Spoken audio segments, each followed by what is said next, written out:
Time to go racing. Race number 1, Supersport.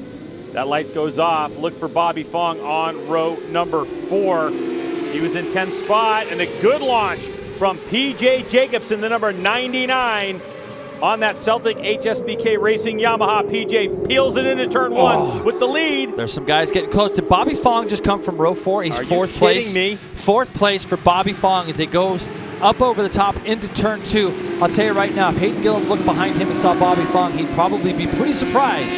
Sean Dylan Kelly trying to go up the inside on PJ, but PJ slams the door on him. And there goes Sean Dylan Kelly making a big bid. Up the inside, takes over the spot. Oh, and you can see some stuff dragging.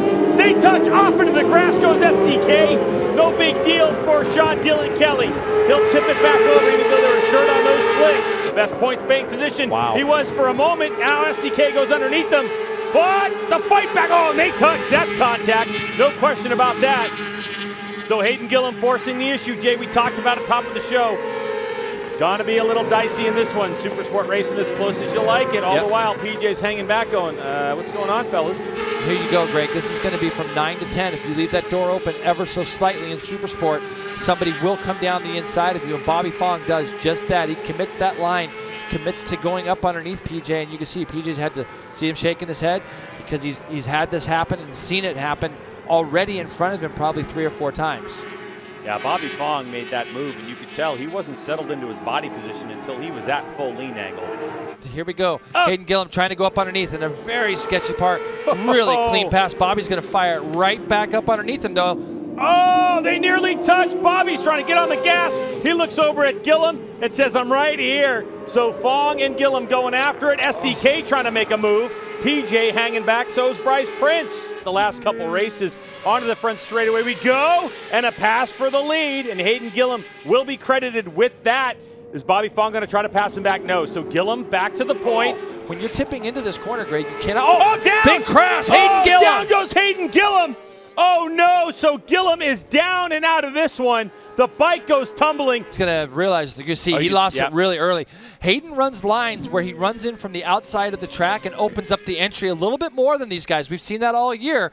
And just going in there on that particular time, he had a lot of entry speed, a little bit wide, started to lose the front very early, and there was no chance of bringing that bike back. That thing is flipping through the air 3, 4, 5 times, Greg. That is a ridiculous yard sale at this point, and that's sometimes what grass can do. When that bike slid off, it was pretty good until it dug in and flipped. Main thing is he's okay. That's the main thing. That's the main thing. Yep. In second and third, 4 points. Yep. You can see Bobby just got a little bit slowed up there in that last corner, and that's such an important. It is a tough spot. Jacobson has to be perfect here, Greg. Final corner of this Supersport race. PJ Jacobson has the lead. In the draft goes Bobby Fong. He's there as they come to the line. Not enough. It's PJ Jacobson who takes the victory over Bobby Fong and Sean Dylan Kelly, as the Celtic HSBK Racing crew goes bonkers after an incredible win by PJ Jacobson. We're going to get a look here, Greg, at our results. PJ Jacobson wins over Bobby Fong and Sean Dylan Kelly. As we get ready for Supersport race number 2, will Bobby Fong be able to get the launch he's hoping for and control the pace, or will it be PJ Jacobson? Here we go. Great start from our front row. Great start from Josh Hayes as well. Not so good for Bryce Prince, who's going to get swallowed up on the 74 tuned racing bike. Bryce had a brake problem yesterday. That's what they diagnosed. He's going to slot himself back into 6th, but it's a clear start for our first 4 runners. That's the way they started on the grid. 22-4. We have a big crash, it looks like, Greg. Trying to figure out where that was. Looks like we got a red flag out. Everybody's got their arms up. Benjamin Smith is down in turn 5. So red flag conditions, which means all race stoppage. And Lucas. So it's Lucas Silva and Benjamin Smith together, it looks like. All right, so Lucas Silva absent from the 9th spot on the grid. So here we go. We're getting ready for race start number 2 of race 2 for Supersport. Same front row. What results? Who's going to get to turn 1 first and grab this lead and set the pace early? It's time to find out. Bobby Fong, great launch. PJ Jacobson also with a decent launch, but Bobby Fong with at least a bike length lead heading into turn 1. Oh, a little bit of contact between Hayes and Hayden Gillum. We got more contact behind there, Greg. Corey Ventura, it looks like, I'm trying to, right into the air fence. Both riders go into the air fence. I'm trying to figure out who the other bike was. And he comes out. He's going to go side by side, and there goes PJ. And he comes across the line with the lead on the binders into one, and PJ Jacobsen will take over the lead for the moment. Bobby Fong, so a repeat of lap number 1 in race number 2, start number 1. And you're going to see it here. Hayden Gillum coming through the last corner, gets out onto the rumble strip into the dirt, and that's going to ruin his drive and allow Escalante to get close to him, but then Hayden let off the brakes into turn 1 and was able to retake that spot. Yep, and you're going to see exactly what you saw, Greg. That's what you see there. Wow, that is a huge moment. That is a big, big moment. That bike starts to go sideways, and it wants to throw you off the inside of the motorcycle. He was lucky to keep that thing upright and keep it going. Lower 22 is the pace. Yep. There's a look at Josh Hayes going up underneath Hayden Gillum. It looks like in the turn 7 area, Hayden starts to tip it in, but Josh has already pretty much got the position. And you know, when you look at something like this, they obviously got really close. Josh wasn't as intent on making that pass and actually going by before to where Hayden could turn it back up underneath him. He just got up alongside of him and made it difficult for him to go by. The question becomes, will Jeremy Simmons get caught in a bad spot? No, he put his leg out. I saw him put his leg out and let the leaders know that he was going to pull over. So good for Jeremy Simmons there.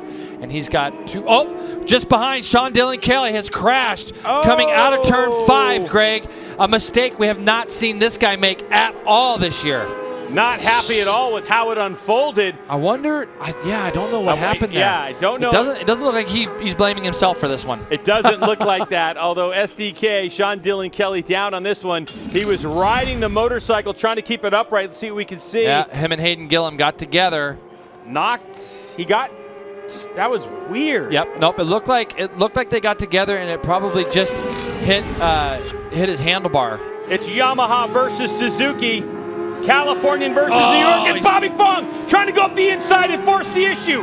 PJ knows he's there, but Fong is at the mistake. Jacobsen sliding the motorcycle around. Here they come, final corner. Fong had his shot. Now they're going to twist the grip, get behind the bubble, and it's a drag race to start-finish line, and they come across. It's PJ Jacobsen. What a race all the way to the flag, and Jacobsen putting his stamp on this championship, gets another 5 points and closes the gap down to 10 as we haul off towards Barber Motorsports Park. Jason, take a look at this replay. Yeah, this is where when you go through here, you want to try to keep it as tight in as you can. Look, Bobby had an idea, and you're probably going to see that rear tire touch PJ's bum maybe. Yep, there it is right about there. Maybe. And PJ's used to these guys playing a little bit rough this year. You've heard him in his post-race comments about it. So right then and there, he's thinking, all right, this guy's really up my butt now. And the thing, Greg, is being able to come through this next series of S's as clean as you can and not be shook by that too much. Yeah. PJ was able to do that and get through that last corner and just hold off Bobby at the line. We'll Here see if there's a little rubber left on that Revit suit that PJ Jacobsen has.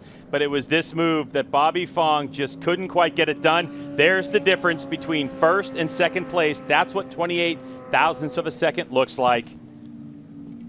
What a race by PJ Jacobsen. The podium streak continues. He's going to now move in terms of race wins. He'll tie himself up with Bobby Fong. So PJ Jacobsen and Bobby Fong are both in a little bit of foreign territory as far as championships go. They finished 5 seconds ahead of Hayden Gillum, who then has got Bryce Prince, Josh Hayes, Escalante, Braden Ort. Nice to see him back up in that top 7. Nick McFadden and Jason Aguilar are going to round out the top 9